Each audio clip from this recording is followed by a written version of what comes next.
Yemen అనేటటువంటి దేశంలోనే హౌతీలు ఉండేది. హౌతీలు కొంత ప్రాంతం ఆక్రమించుకున్నారు. అక్కడున్న ప్రభుత్వం మరొక వైపున ఉంది.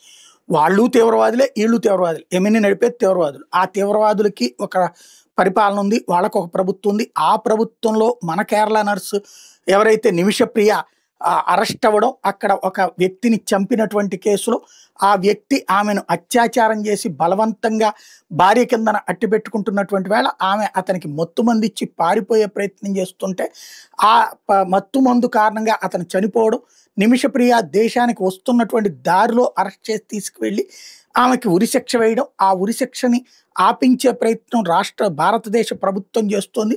సుప్రీంకోర్టులో వాళ్ళ కుటుంబ సభ్యులు పిటిషన్ వేయడం, మోడీ సర్కార్ సీరియస్‌గా అక్కడ మాట్లాడటం, చివరిలో ఉరిశిక్ష రద్దవ్వడం, అంటే ఉరిశిక్షని వాయిదా వేయడం జరిగింది.